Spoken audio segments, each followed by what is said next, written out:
It would be nice if the Model 3 had more ambient lighting that is common in premium and luxury cars these days. It is limited to footwell lights from the factory. This video will show an easy way to get a super slim LED across the dashboard area. Let's get started.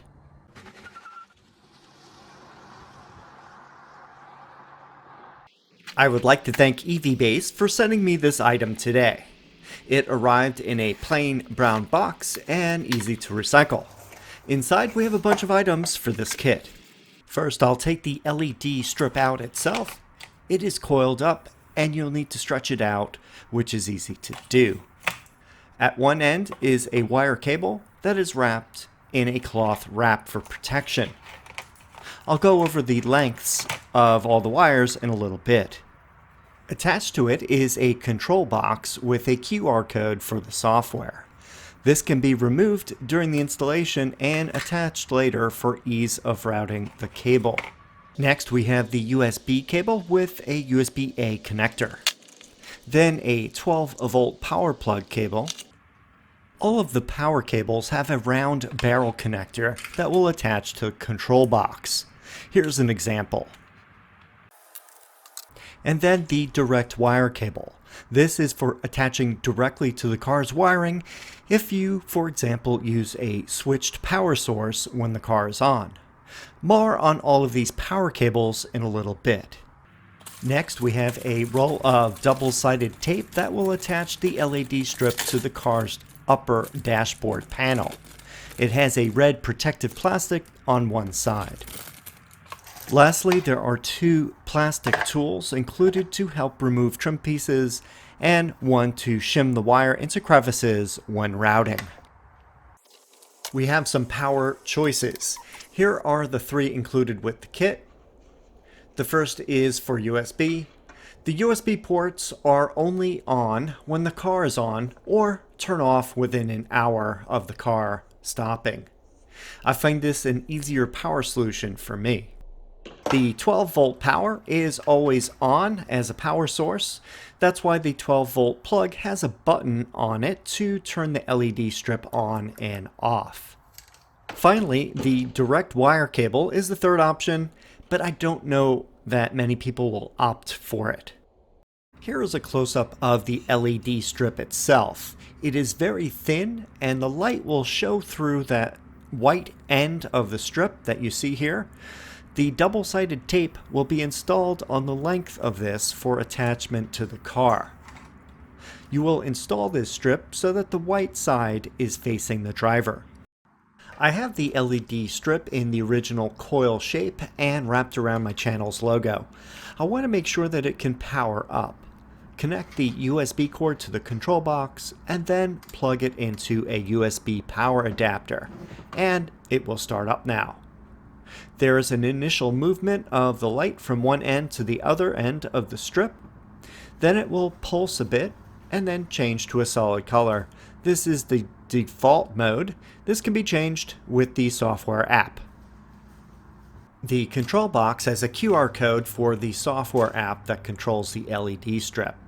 Use a camera app on your phone and then place the QR code so that it gives a web link for the app to be downloaded. Press the link at the top of the screen. On the App Store page, press Get, and then press the Install button. Once done, you will see the Open button on the top. Press it to start the app. I found that if you have the Bluetooth on your phone turned on, the app will automatically choose the LED strip. That makes using it very easy. I want to make sure that this was working before I installed it in the car. Here is a sneak peek of using the app. This is the first page, the adjustment screen. This is where you can choose solid colors either from presets or classic choices listed on the bottom, as well as picking one of the thousands of colors on the color wheel. This will illuminate the LED strip in a solid color of your choosing. I'll cover other parts of the app after installation. I want to give you an idea of the lengths for all of the components of this kit. First up is the LED light strip itself. It measures 43 10/32 of an inch or 110 centimeters. The cable length on the LED strip measures 8 feet 1.25 inches or 247 centimeters. Control box has a cable and it is 10.75 inches or 27.3 centimeters. The 12-volt cable is 18 inches or 45.7 centimeters. The USB cable is 29.75 inches or 75.6 centimeters. Now I'll go outside for a test fit and to center the LED strip. I feel that centering the strip is important to the look. The Tesla dashboard is symmetrical from left to right, and you want to do the measurement first before attaching it to avoid making a mistake with placement. Notice that the left side of the upper dashboard has an indentation. The LED strip will start to the right of this. The wiring will be placed so that it goes across the left to the trim area. I'll move to the passenger door and get inside. This is the right side and it's the same as the left. The LED strip will start to the left of this mark. First, lay out the LED light across the dash. I want to make sure that it's even on both sides, so I'll measure it. I use some blue painter's tape to make it obvious where the ends are and to judge how it looks. The blue tape was not sticking well to the surface, so I used gaffer tape instead, a much stronger bond, but doesn't leave residue like duct tape does. I moved the LED strip back and forth until I got it perfectly centered on the upper dashboard. That looks about right. I measured 5.25 inches or 13.3 centimeters from the end of the LCD to the corner of the dashboard on the right side. Now again, for the left, and yes, it's also 5.25 inches or 13.3 centimeters from the left side of the dashboard to the left side of the LED strip. There are two ways to install this light fixture. On the left, which I will be doing since I already have a power wire from my dash cam routed on the right side of the car. Thread the wire through the side of the dash cover, then the wire goes down the left side and then under the steering wheel area. Then tuck it under the plastic trim that goes along the length of the center console. At the rear of the console, it will go inside the storage bin and be connected to the power. The other method is going on the right side. Thread the wire through the side of the dash cover. The wire then goes down the right side and then under to the glove box area. You can route it behind the carpeted areas to the center console on the left. Then tuck it under the plastic trim that goes along the length of the center console. At the rear of the console, it will go inside the storage bin and be connected to the power. Now you can see the reason why the adhesive is not already attached to the LED strip is due to the placement options. If you want the power to go to the right side, you need to attach the tape with the LED facing you and the power to the right. In my case, I'm using the left side, so I need to attach the tape with the LED facing me and the power to the left. Make sure to straighten out the LED strip so that the tape is easier to install. Unroll the double-sided tape to get started. I attach it to where the LED begins. Slowly unroll more of the tape and press it down as you go along the strip. Keep going until you get to the end. There is plenty of tape, so you will cut it off at the end of the strip. I will also go across the entire strip and press down some more to make sure the tape is adhered completely to the LED strip. Thinking that the installation has about 4 to 5 inches of the power cord, I'm going to add some double-sided tape to the cord too. This way it will attach to the top of the dashboard piece and allow air to flow underneath. I need to get the car ready for installation. First, remove the silver dashboard trim piece at the far edge. It will pop out, and then place it aside. Then there is another triangle-shaped trim piece below that. Use the plastic pry bar to wedge it out and place it aside also. Now I can get the LED strip placed down near where I need it to be installed. The black gaffer tape marks where I will place the beginning of the LED strip. Peel the protective red plastic off of the double-sided tape, which happens to be clear. Once the first one is removed, also start the second. A few inches will work. Place the LED strip just underneath the upper dashboard piece. There will be a lip under it so that the LED strip will fit nicely into this gap. Press down to attach it into place. I will then attach the black wiring to the left of it. Keep pressing up to adhere to the upper dashboard. Where it exits the dashboard will be where the trim piece will go. Just pull a few inches and tuck it so that it stays in place. Putting some gaffer's tape there will keep it from moving. Now back to the LED strip. Keep removing the protective plastic from the double-sided tape and press the strip up into the upper dashboard. Slowly work your way across the entire dashboard. Make sure to keep the strip even. If you notice you make any mistakes, pull down on the strip and realign it correctly. Once it's fully installed, press firmly up all along the LED strip. I did this a few times to make sure that the tape adheres well to the trim. Looking at where the strip ends, it exactly matches my tape guideline. Looking good so far. This view from the left side all the way to the far right side, the LED strip is now installed on the underside of the upper dashboard trim. Now for the wire routing. Personally, I feel going on the left side of the car is easier than the right side. Take the cable and route it down the left side of the dash. There will be a seam where the trim pieces meet. Push the wire through there. I placed a few inches of gaffer tape along this area so that the wire stays in place and there's no potential noise from moving around. The bottom of the steering wheel area, I don't need to remove that trim.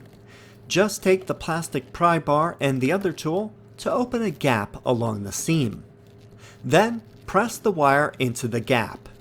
Do this all along the bottom of this area until it meets the center console. I might as well put the dashboard trim pieces back into place. First the triangle piece, and then the silver end cap. Back to under the steering wheel. Keep pushing the wire into the gap between the panels.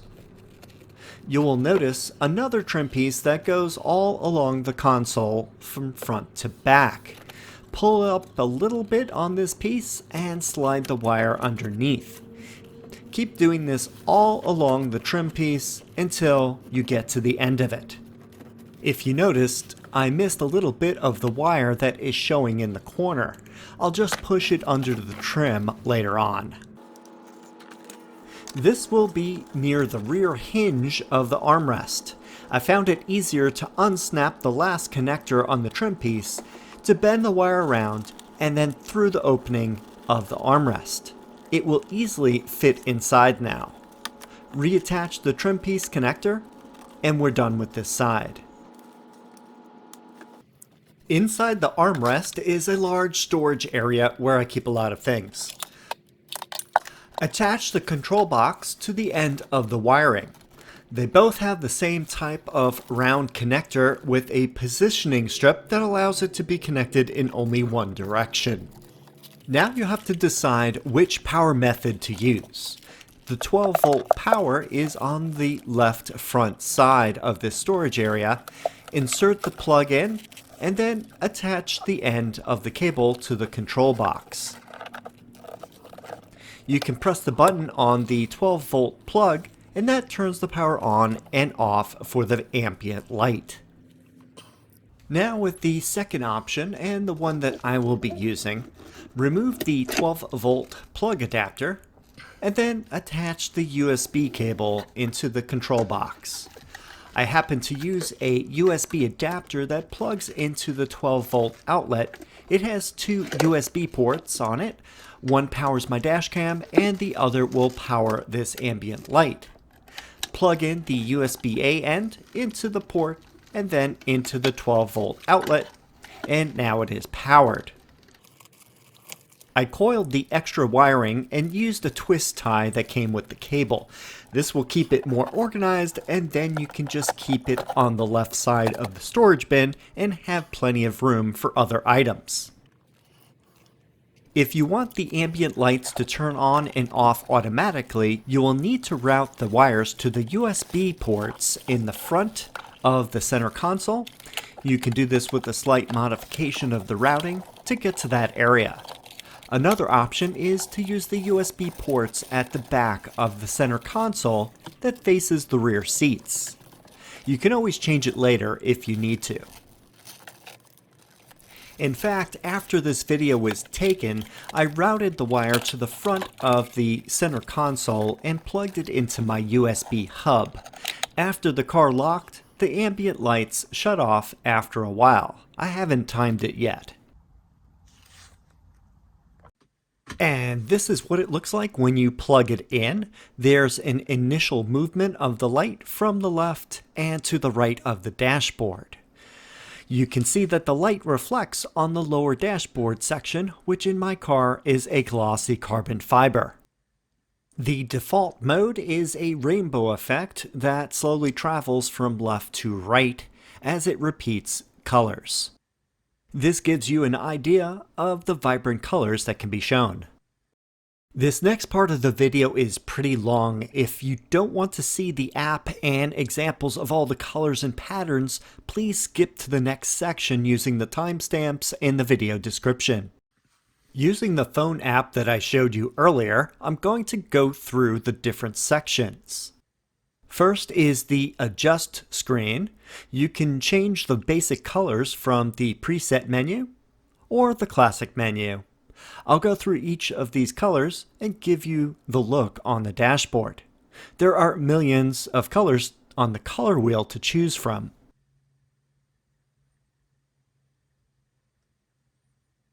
For each of these colors, you can set the brightness of the LED lights. In the middle of the screen, you can see a line with a small sun on the left and a large sun on the right. The default is full brightness, but you can switch it to anything in between. All the way to the left is zero brightness, which is basically off. The next section of the app is Style, as seen by the button on the bottom of the screen. There are several categories of styles. The first one is Basic. As you can see, number 1 autoplay is the default mode. The magic forward is the one that we've seen so far. I'm not going to comment on every entry since there are hundreds in these lists, but a quick word on the different entries. There is usually one word for example magic here, and then another that would indicate the direction of the colors. Forward goes to the right, and back goes to the left. So some entries have forward and backward types. When you see individual letters, they will indicate the colors: R for red, G for green, B for blue, and others including Y for yellow, C for cyan, P for purple, and W for white. These are the 7 main colors in this program. Here are the entries. I will be back when that's done.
And we are now back at the beginning. At this point, I'm going to show the other style categories. We have curtain,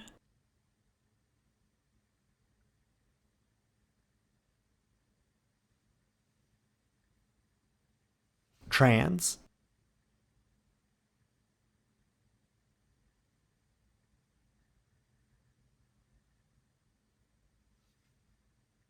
water,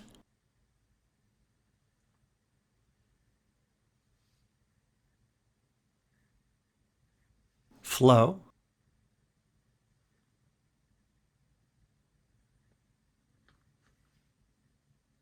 tail,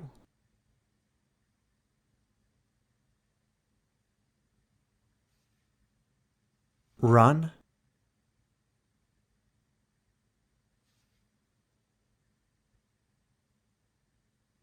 and run back. Now I will go through each of the entries going back to the first category. The first is run back. I'm skipping run since that's the same as run back, just the opposite direction. And as in the previous section, I will let these play and follow up at the end of this chapter.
And that is all of the entries in the Styles section of the app.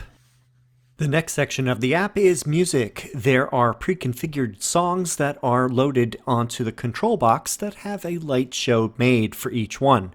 Due to copyright reasons, I can't play the music in this video, but suffice to say there are 9 songs of various genres, and it would be nice to add new songs, but I'm guessing that would require the ability to create a light show design for the song, and it's probably too much to expect.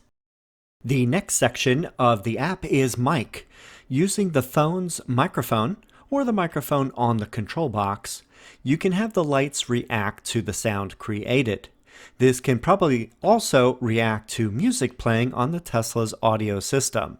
Here's an example of me talking. Testing, testing, 1, 2, 3.